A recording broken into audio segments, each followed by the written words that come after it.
सबको पता चल गया कि मैंने आज क्या क्या सोचा। जैसे हमारे मना पर ज्ञानी भगवान मुनिराज जो होते हैं वे तो सब जान जाते हैं कि तुम क्या सोच रहे हो। बस इतना है कि मना पर ज्ञानी वे जान सकते हैं, जब वो भी कहने जाएंगे तो वे भी पूरा कहने वाले। जानना एक अलग बात है, कहना एक अलग बात है। देखो ज्ञान की परिणति है।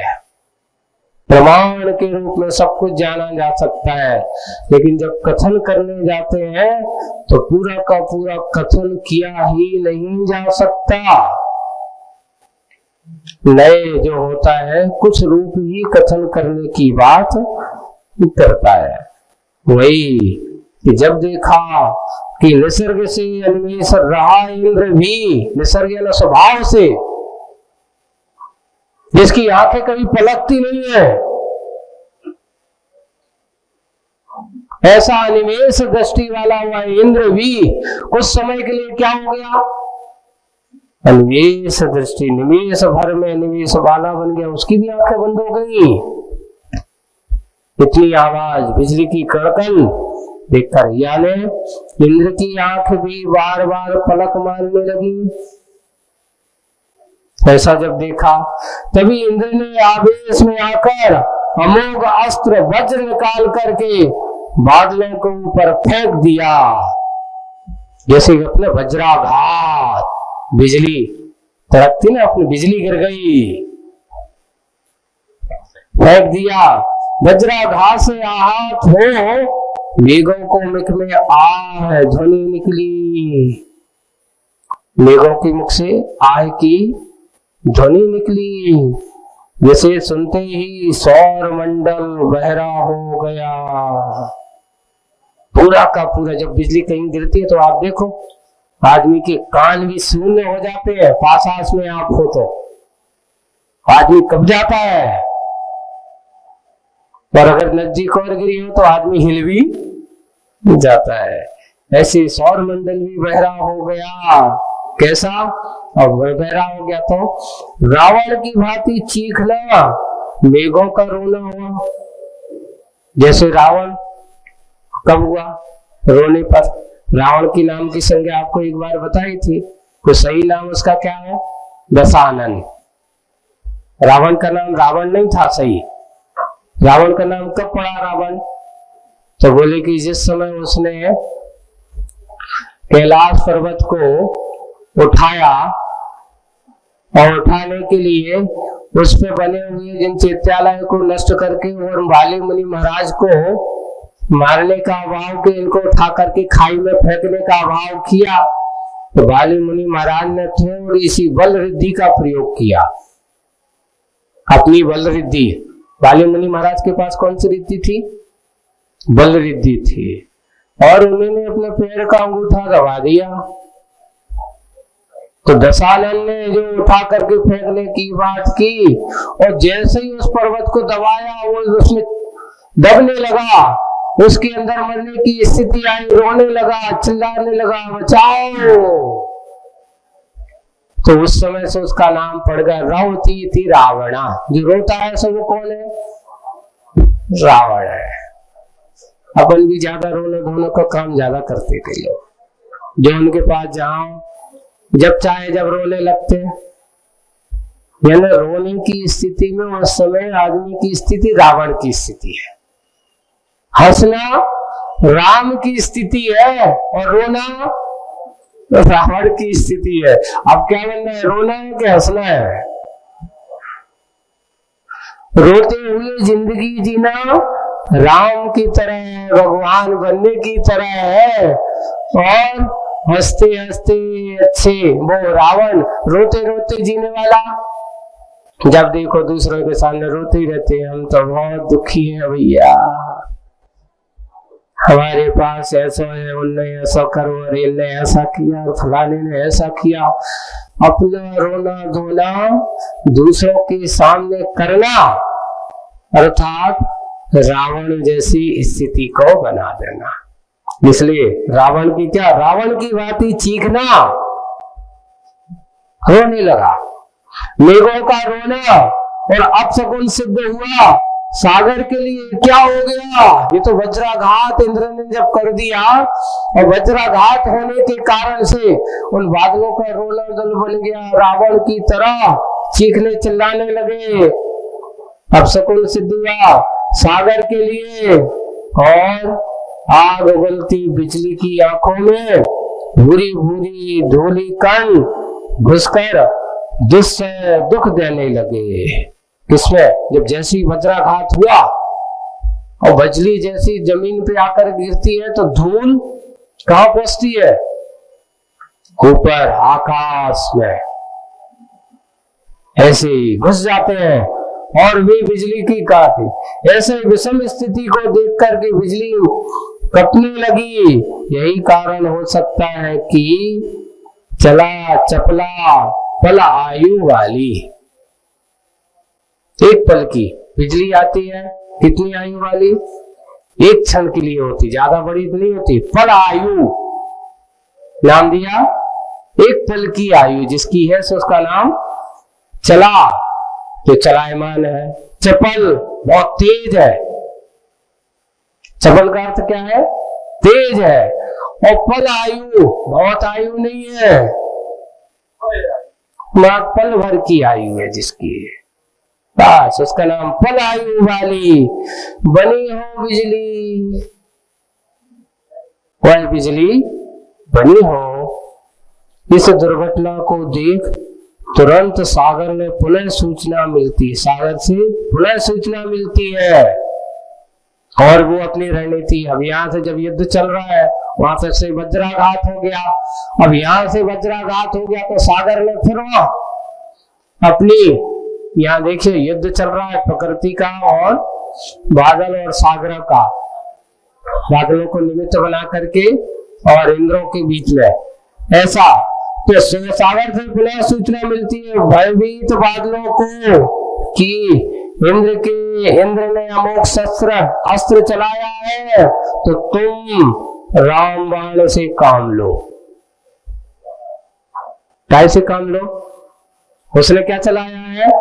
अमोघ शस्त्र। और जब अमोघ शस्त्र चलता है तो उसको प्रतिकार करना है तो एक ही है, तो कहते ये रामबाण पहुंचती है।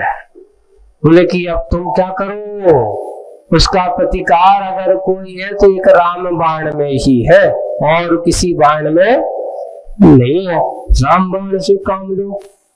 अच्छा, पीछे हटने का मत नाम लो, पीछे हटने का मत नाम लो। ईंट का जवाब पत्थर से दो, ईंट का जवाब पत्थर से दो, विलंब नहीं, अविलंब ओलावृष्टि करो। अब पानी नहीं, अब क्या हो जाओ? तुम सब सघन हो जाओ। अब पानी से काम चलने वाला नहीं है, सब अविलंब ओलावृष्टि करो। उपल वर्षा, जैसे पत्थरों की क्या हो रही हो? उपल है ना, पत्थर होता है, ऐसे बन जाओ। और अब तुम जाकर के धरती पर तहस नहस करना है। उपल वर्षा करो, उपल वर्षा, ओलावृष्टि करो, उपल वर्षा। लो, फिर से बादलों की स्फूर्ति आई, क्योंकि निर्देश मिल चुका है। वे सारे के सारे बादल पुनः अच्छी स्फूर्ति यानी ताजगी आ गई। स्वाभिमान सचेत हुआ, फूलों का उत्पादन प्रारंभ, फूलों का उत्पादन प्रारंभ।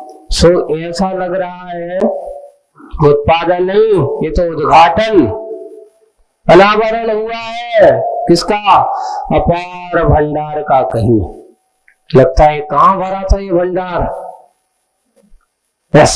ऐसा उत्पादन नहीं, ये तो ऐसा लग रहा है जैसे कहीं का कोई उद्घाटन हुआ हो। अपार भंडार का कहीं, ऐसा भंडार। तभी अब क्या हुआ? लघु गुरु अणु महा। कोई छोटा है, लघु यानी छोटा, गुरु यानी बड़ा है। कोई अणु यानी छोटे अणु के समान है, कोई महा बड़ा है, कोई त्रिकोण चतुष्कोण वाले तथा कोई पंच पहलू वाले, भिन्न भिन्न आकार वाले, भिन्न भिन्न भार वाले, गोल गोल सुडोल ओले, क्या कहें क्या बोले, जहां देखो वहां ओले, जहां देखो वहां ओले, सौर मंडल भर गया, पूरा का पूरा सौर मंडल ओलों से भर गया। सो यह लेखनी तुलना करने बैठी, यानी लेखनी अब क्या, जब सौर मंडल ओलों से भर गया तो लेखनी क्या तुलना करने बैठी, सौर और भूमंडल की ऊपर अणु की शक्ति काम कर रही है तो नीचे मनु की शक्ति विद्यमान है। ऊपर क्या है, अणु की शक्ति है। देखिए आचार्य श्री ने उस समय परमाणु परीक्षण हुआ था, जब मूकमाटी लिखी गई ना, तो उस समय कुछ समय पहले परमाणु परीक्षण, इस समय इंदिरा गांधी का शासन काल चल रहा था, तो इस समय परमाणु अस्त्र का परमाणु परीक्षण किया गया था। तो मूकमाटी में तात्कालिक परिस्थितियों के बारे में भी लिखा गया है। तो वहां पर तो ऊपर परमाणु परीक्षण है, बड़े बड़े अस्त्र शस्त्र, तो यहाँ ऊपर अणु की शक्ति का काम कर रही है, तो इधर नीचे मनु की शक्ति यानी मनुष्य के मन की शक्ति काम, यानी शक्ति विद्यमान है। ऊपर यंत्र घुमड़ रहा है, नीचे मंत्र गुनगुना रहा है। एक मारक है और एक तारक है। मनु की शक्ति तारक होती है, पर ऊपर अणु की शक्ति मारक होती है। आज अस्त्र शस्त्र जो परमाणु अस्त्र शस्त्र है, ये क्या है, सारे के सारे अणु की ही अपने यहाँ ये लोग परमाणु कह देते हैं, उसका नाम है। एक मारक है, एक विज्ञान है जिसकी आजीविका तर्कणा है, और एक आस्था है जिसकी आजीविका की चिंता नहीं होने, ऐसा। और एक अधर में लटका है, उसे आधार नहीं पैर टिकाने, और एक धरती की शरण मिली है। यही कारण है ऊपर वाले के पास केवल दिमाग है, चरण नहीं। परमाणु अस्त्र शस्त्रों के पास क्या है, दिमाग है पर चरण नहीं, और चरण नहीं, हो सकता है दीमक खा गई हो उनके चरणों को।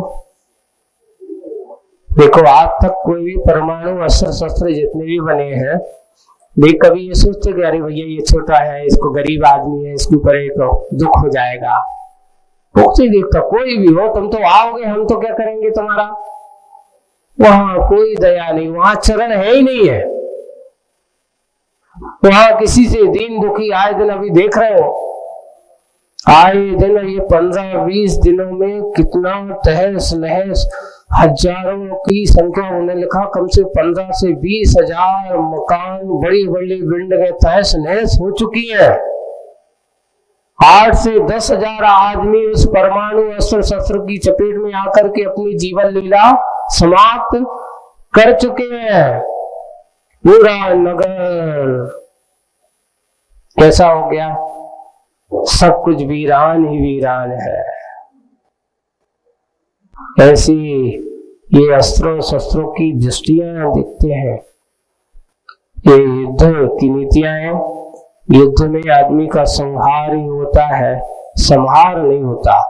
लेकिन लोग सोचते हैं कि अपने आप को बनाने के लिए युद्ध एक उपाय है। युद्ध कभी भी आपके लिए बनाने का उपाय नहीं हो सकता। जन धन और अपना धन सब कुछ लुट जाता है, सब कुछ बर्बाद हो जाता है।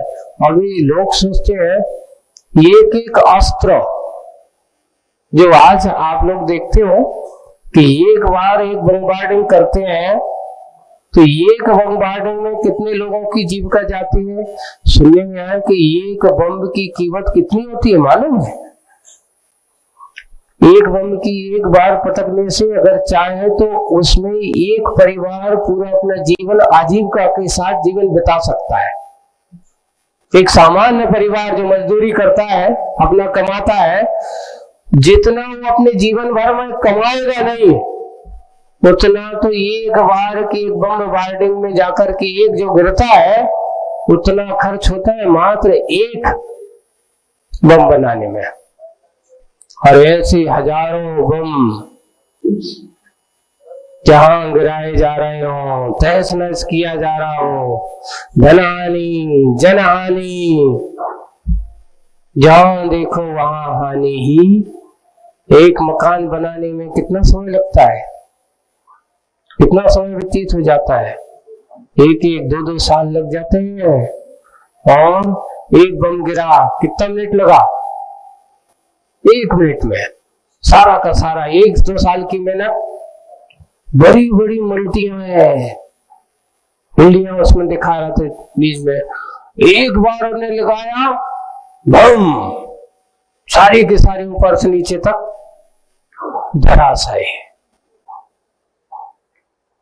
इसलिए निर्माण में पसीना बहाना पड़ता है, विध्वंस में पसीना बहाने की जरूरत नहीं पड़ती। वही है दशा है अणु और मनो, ये दो शक्तियों की बात कही जा रही है। एक अणु शक्ति है और एक मनो की शक्ति है। मनुष्य के पास वो शक्ति है, एक तारक है, एक मारक है, एक विज्ञान है, एक आस्था है। ये विशेषता दी जा रही, केवल दिमाग है। लेकिन जो धरती है ऊपर है, जो विज्ञान है वो तो कैसा है, अधर में लटका है, केवल दिमाग है, चरण नहीं। हो सकता है दीमक खा गए हो, चरण उनके चरणों को नीचे वाला चलता भी है, प्रसंग पर ऊपर चढ़ भी सकता है। जिसके पास चरण है वो चलता भी है, और अगर जरूरत पड़े तो चढ़ भी ऊपर सकता है। हाँ, ऊपर वाले का दिमाग चढ़ सकता है, जिस समय वह विनाश का, पतन का पाठ भी पढ़ सकता है। विज्ञान की दशा ये है, उसका दिमाग चढ़ सकता है। चढ़ सकता मतलब गरम, जैसे अपन कहते सनक गए, बोले कि क्या होगा भैया, दिमाग चढ़ गया उनका, तो अब उनके कोई पारे बस में नहीं है, सनक गए। तो बोले कि विज्ञान की दशा क्या है, बोले दिमाग तो चढ़ सकता है पर चल नहीं सकता। वही है, यहाँ पर ऊपर वाले का दिमाग चढ़ सकता है, जिस समय वह विनाश का, पतन का पाठ ही पढ़ सकता है। बस उस समय कोई किसी को कुछ कहो कुछ भी नहीं। एक बार अभी प्रसंग पड़ा था कि आजकल चाइना में बहुत सारे ऐसे वो आ रहे हैं कि सबको रोबोटों से काम हो रहा है ना। आजकल घरों में भी सब कुछ काम कैसे चल रहा है, रोबोट से चल रहा है। तो रोबोट से काम से उसको जैसा मेमोरी में पड़ा गया वैसा ही था। तो उसने कहा जो भी काम करो ये काम करो, उसने वो काम कर जाओ और ये काम करते रहो। करना था एक, अब तुमने रोका नहीं,